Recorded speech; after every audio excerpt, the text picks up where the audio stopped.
दोस्तों, प्रोटीन हमारे शरीर के विकास के लिए कितना जरूरी होता है ये तो आप जानते ही होंगे। लेकिन क्या आपको मालूम है कि इसकी ओवरडोज आपके लिए जानलेवा भी हो सकती है। मित्रों, अगर आप भी अपनी डाइट में ये बड़ी गलती कर रहे हैं तो मित्रों बता दें कि अमेरिकी शोधकर्ताओं का कहना है कि ज्यादा प्रोटीन लेने से आपकी धमनियों को नुकसान पहुंच सकता है। आइए मित्रों जानते हैं कैसे। शरीर को हेल्थी रखने के लिए कई पोषक तत्वों की जरूरत होती है। इन्हीं में से एक होता है प्रोटीन, जो आपकी मसल्स से लेकर हड्डियों तक को स्ट्रांग रखने का काम करता है। आपने मित्रों सुना भी होगा, इसकी कमी से शरीर की कई बीमारियों को चपेट में आ सकते हैं, कई अंग अपनी चपेट में ले सकता है। लेकिन क्या आपको मालूम है कि इसका जरूरत से ज्यादा सेवन करने से आपकी धमनियों में ब्लॉकेज हो सकती है। जी हाँ मित्रों, अमेरिकी शोधकर्ताओं ने इस बात का खुलासा किया है। आइए जानते हैं कि एक दिन में कितना प्रोटीन लेना चाहिए, कितना नहीं लेना चाहिए, कितना सही है और किस स्थिति में यह आपके लिए नुकसानदायक साबित हो सकता है, ये भी जानेंगे। दोस्तों चलिए सबसे पहले जानते हैं एक दिन में कितना प्रोटीन लेना चाहिए। मित्रों, अमेरिकी शोधकर्ताओं ने एक शोध के माध्यम से इस बात की जानकारी दी है कि एक दिन में ली जाने वाली कैलोरी की मात्रा में 22% से ज्यादा प्रोटीन नहीं होना चाहिए। ऐसे में आपकी धमनियों में ब्लॉक जमा हो सकता है। मित्रों, शोध में पाया गया है कि धमनियों को नुकसान पहुंचाने में ल्यूसीन नामक अमीनो एसिड बड़ी भूमिका निभाता है, जो अंडा, मांस, दूध आदि में पाया जाता है।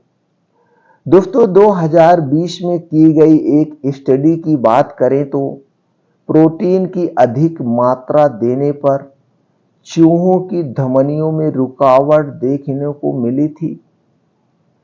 धमनियों को पहुंचाता है नुकसान कैसे? दोस्तों उसके पहले हम ये जान ले, बहुत सारे हित मित्र दोस्त या बहुत सारे ऐसे लोग हैं दोस्तों, वो जिम जाते हैं, रनिंग करते हैं और कहीं न्यूज़पेपर में एडवर्टाइज में सुने रहते हैं हमें अपनी मसल्स को, हड्डियों को मजबूत बनाने के लिए गोश्त, मछली, अंडे या हे पाउडर आता है, उसका सेवन ज़्यादा करते हैं। और दोस्तों बहुत सारे लोग ऐसे हमारे पास सुबह से शाम तक आते हैं तो उनकी प्रोटीन वो बहुत ज़्यादा मात्रा में लेते हैं, यानी कि जितना लेना चाहिए उससे 2-3 गुना ज़्यादा लेते हैं। और कितने लोगों के शरीर में ऐसे जगह जगह दोस्तों गांठें बनने लगती है। तो दोस्तों इस बात को ध्यान दीजिए, बहुत ज़्यादा मात्रा में प्रोटीन मत लीजिए अपने बॉडी बनाने के चक्कर में, मसल्स को बनाने के चक्कर में, नहीं तो नुकसान हो सकता है। तो दोस्तों चलिए अब हम ये जानते हैं किस तरह से प्रोटीन धमनियों को नुकसान पहुंचाता है। दोस्तों नई स्टडी में अमेरिकी शोधकर्ताओं की कोशिश यह जानने की थी कि क्या इसके पर भी यह लागू होती है। एफटीडी में दोस्तों पाया गया कि हेल्थी लोगों में ज्यादा प्रोटीन रिच फूड खाने से उनके शरीर में इम्यूनिटी पावर ज्यादा एक्टिव हो गई। जी हाँ, इनका काम धमनियों को सफाई करना होता है। वहीं दोस्तों ये देखा गया कि ज्यादा एक्टिव होने पर खुद ही जमने लगी और धमनियों को नुकसान पहुंचाने लगी। अब दोस्तों हम चलिए जानते हैं बैलेंस डाइट क्या है। बैलेंस डाइट हमारे लिए बेहतर है।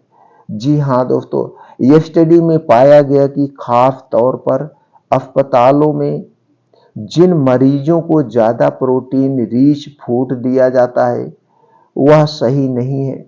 ऐसा करना उनकी मांसपेशियों को मजबूत बनाने की जगह हार्ट और धमनियों को नुकसान पहुंचाने लगता है। शोधकर्ताओं का मानना है कि इसकी जगह एक बैलेंस्ड डाइट का सहारा लेना चाहिए। इसके अलावा स्टडी में ये भी पाया गया कि प्लांट वेस्ट और एनिमल वेस्ट प्रोटीन में ल्यूसीन की मात्रा अलग-अलग देखने को मिलती है। अलग-अलग देखने को मिलती है, दोनों में डिफरेंट टाइप के पाए जाते हैं। तो दोस्तों हमें प्रयास करना चाहिए ज़्यादा से ज़्यादा प्लांट वेस्ट फूड लेने का। हमें एनिमल फूड को अवॉइड करना चाहिए। दोस्तों ये जो प्लांट वेस्ट फूड होते हैं, ये प्लांट वेस्ट फूड जो है दोस्तों जल्दी से अब्जॉर्ब हो जाते हैं। हमारा शरीर, हमारी बॉडी इसे जल्दी से पचा लेती है, लेकिन एनिमल फूड को जल्दी से नहीं पचा पाती है, जिसके कारण आपको गैस, कब्ज, एसिडिटी हो सकती है। इसलिए दोस्तों ज़्यादा से ज़्यादा प्लांट बेस्ड फूड इस्तेमाल करें।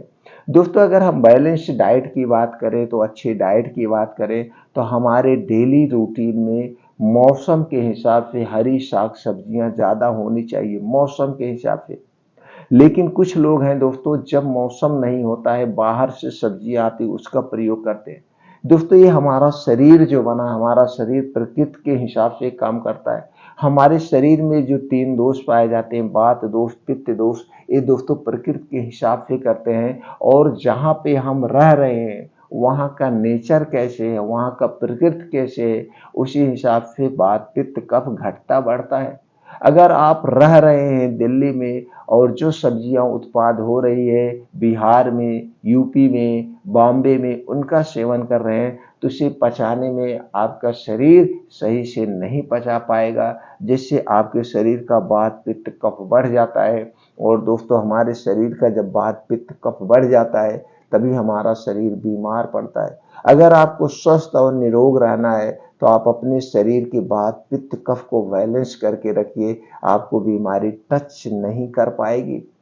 तो दोस्तों कहने का सीधा सा मतलब है, आप जहाँ पे रह रहे हैं, जिस स्टेट में रह रहे हैं, वहाँ पे जिस समय जो सब्जी, फल पाए जाते हो, उन्हीं का सेवन करिए। आप हमेशा स्वस्थ और निरोग बने रहिए। हमेशा आप निरोगी जीवन जीना चाहते हैं, तो आयुर्वेद अपना लीजिए। आयुर्वेद के रूल्स को अपना लीजिए, बीमारी आपको टच नहीं कर पाएगी। जैसे दोस्तों खाना खाने के नियम, पानी पीने के नियम, और आपके शरीर में जो ये वात, पित्त, कफ पाया जाता है, ये डिसबैलेंस कैसे होता है, इस सारे नियम आप अपना लीजिए। आप देखिए कैसे रोग मुक्त होकर लंबा जीवन जी सकते हैं।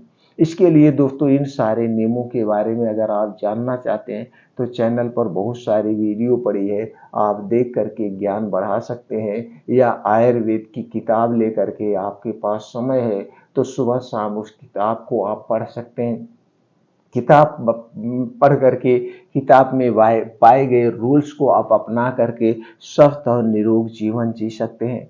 तो दोस्तों आयुर्वेद अपनाइए, स्वस्थ रहिए, निरोग रहिए। आयुर्वेद की जानकारी अपनाने के लिए दोस्तों, जानकारी लेने के लिए हमसे जुड़ना चाहते हैं, तो चैनल को सब्सक्राइब कर लीजिए, बेल आइकॉन का बटन ऑन कर दीजिए, जिससे हर एक वीडियो की नोटिफिकेशन आपको मिलते रहे। फिर मिलते हैं मित्रों अगले वीडियो में ऐसे ही और महत्वपूर्ण जानकारी के साथ।